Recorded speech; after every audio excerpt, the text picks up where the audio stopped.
بادشاہ یہود کی بیٹی جو عالی شان اور پرتعیش محلات میں رہنے کی عادی تھی، مضبوط و بلند بالا قلعوں دیدہ زیب عمارتوں میں سانسیں لینے والی صفیہ رضی اللہ عنہا راحت و سکون کی دولت سے محروم تھی، مگر جب ام المؤمنین بن کر دیگر امہات المؤمنین کی طرح کچی اینٹوں سے بنے مختصر سے حجرے میں قیام پذیر ہوئیں تو وہاں راحت و اطمینان، قلب و روح کی تازگی کا سارا سامان موجود تھا۔ سیدہ صفیہ رضی اللہ عنہا کا دامن اخلاقی جواہر پاروں سے مالا مال تھا۔ صاحب اصابہ فرماتے ہیں کانت صفیۃ عاقلۃ حلیمۃ فاضلہ، کہ صفیہ رضی اللہ عنہا عاقلہ، فاضلہ، حلیمہ اور بردبار تھی۔ علامہ زرقانی نے آپ کے بارے میں لکھا ہے کانت عاقلۃ من عقلاء الناس، کہ وہ عقل مند خاتونوں میں بہت ہی زیادہ عقل مند تھیں۔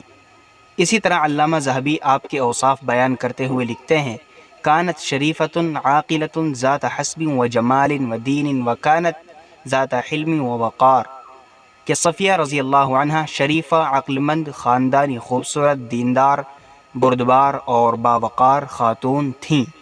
سرور دو جہاں حضور صلی اللہ علیہ وآلہ وصحبہ وسلم کی پیاری شہزادی حضرت فاطمۃ الزہرا رضی اللہ عنہا جب نکاح کے بعد پہلی مرتبہ صفیہ رضی اللہ عنہا سے ملاقات کے لیے تشریف لائیں تو صفیہ رضی اللہ عنہا نے انہیں اپنے کانوں کے قیمتی طلائی جھمکے بطور تحفہ اتار کر دے دیے، اور جو عورتیں بھی حضرت فاطمۃ الزہرا رضی اللہ عنہا کے ہمراہ آئی تھیں انہیں بھی تحفے میں کچھ نہ کچھ زیور دیا۔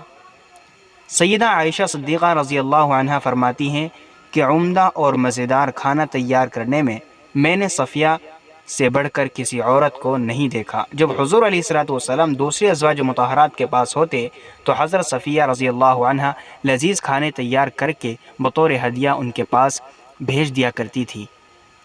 آپ رضی اللہ عنہا کے زہد و تقوی اور عبادت و بندگی کے مقام کو حافظ ابن کثیر اپنے الفاظ میں یوں بیان فرماتے ہیں وَكَانَتْ مِن سَيِّدَةِ النِّسَاءِ وَعَبَّادَةٍ وَوَرَّاعًا وَزَهَادَةً وَبِرًّا وَصِدْقًا، کہ صفیہ رضی اللہ عنہا زہد و تقوی، عبادت و بندگی اور صدقات و خیرات میں عورتوں میں سرداری کا مقام رکھتی تھی۔ ایک دفعہ حضور علیہ الصلوۃ والسلام آپ کے پاس تشریف لائے، اس وقت آپ کے سامنے 4000 گٹھلیاں پڑی تھیں جن کے ذریعے آپ تسبیح پڑھا کرتی تھی اور ذکر میں مشغول رہا کرتی تھی۔ حضور علیہ الصلوۃ والسلام نے اسی وقت آپ کو ایک عمل بھی بتایا کہ یہ اس سے بہتر ہے، سبحان اللہ عدد خلقی۔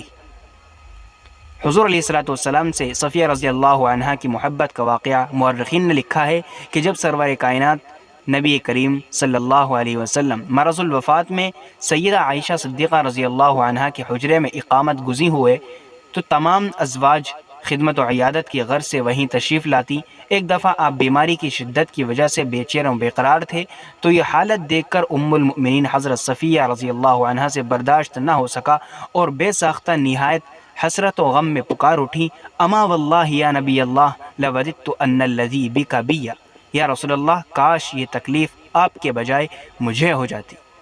ایک واقعہ سیدہ صفیہ رضی اللہ عنہا خود بیان فرماتی ہیں کہ حضور اکرم صلی اللہ علیہ وسلم رمضان کے اخیر عشرے میں معتکف تھے، میں شام کے وقت آپ سے ملنے گئی، تھوڑی دیر بات چیت کرنے کے بعد واپس جانے کے لیے اٹھی تو آپ علیہ الصلوۃ والسلام رخصت کرنے کے لیے میرے ساتھ مسجد کے دروازے تک تشریف لائے۔ اتفاق سے 2 انصاری صحابی کا وہاں سے گزر ہوا، انہوں نے رسول اللہ صلی اللہ علیہ وسلم کی خدمت اقدس میں سلام پیش کیا اور چلنے لگے۔ حضور علیہ الصلوۃ والسلام نے فرمایا ذرا ٹھہرو، سنو یہ میری بیوی صفیہ بنت حیی ہیں۔ وہ دونوں کہنے لگے سبحان اللہ، حضور بھلا یہ بتانے کی کیا ضرورت تھی؟ آپ نے ارشاد فرمایا بلا شبہ شیطان ابن آدم کے خون میں رچ بس جاتا ہے اور مجھے اندیشہ ہوا کہ وہ تمہارے دل میں کوئی چیز نہ ڈال دے۔ یہاں علماء کے لیے بھی ہدایت ہے کہ وہ اپنی طرف سے عوام الناس میں بدگمانی نہ ہونے دیں، احتیاط کے ساتھ رہیں ورنہ استفادے کا سلسلہ ختم ہو جائے گا۔ بہرحال حضرت صفیہ رضی اللہ عنہا سخاوت و فیاضی، زہد و عبادت کے علاوہ علم و فضل میں بھی بلند مقام پر تھیں۔ قدرت نے خوب ذکاوت و ذہانت اور فطانت سے نوازا تھا۔ بہت ساری عورتیں آپ کی خدمت میں مسائل دریافت کرنے آیا کرتی تھیں اور حج کے موقع پر یہ سلسلہ بڑھ جاتا تھا۔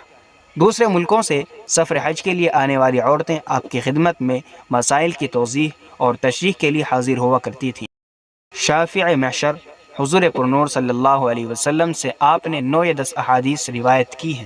خوف خداوندی اور خشیت عزتی کا وصف بھی آپ میں خوب تھا۔ خدا کی عظمت و کبریائی کے ذکر سے آپ کا دل ہیبت اور ڈر کے مارے کانپ اٹھتا تھا۔ کثرت سے تلاوت فرمایا کرتی تھی اور بسا اوقات خشیت الہی کا ایسا اثر ہوتا کہ آپ زار و قطار رونا شروع کر دیتی۔ ایک دن کچھ لوگ ام المؤمنین سیدہ صفیہ رضی اللہ عنہا کے حجرے میں جمع ہو کر نوافل ادا کرنے لگے اور قرآن کی تلاوت کرنے لگے۔ صفیہ رضی اللہ عنہا ان سے فرمانے لگی، یہ نوافل، یہ قرآن، یہ تو سب کچھ تو ٹھیک ہے، مگر اللہ سبحانہ و تعالیٰ کے ڈر سے تم روتے کیوں نہیں ہو؟ تمہارا رونا کہاں گیا؟ حضرت امیر معاویہ رضی اللہ عنہ کے زمانے میں آپ رضی اللہ عنہ اس دار فانی سے کچھ فرما گئی۔ اس وقت آپ کی عمر 60 سال تھی۔ آپ کی نماز جنازہ حضرت سعید بن عاص رضی اللہ عنہ یا حضرت امیر معاویہ رضی اللہ عنہ نے پڑھائی۔ جنت البقیع قبرستان آپ کا آخری آرام گاہ بنا، جبکہ حضور علیہ الصلوۃ والسلام کے ساتھ آپ نے صرف 4.5 سال ہی گزارے۔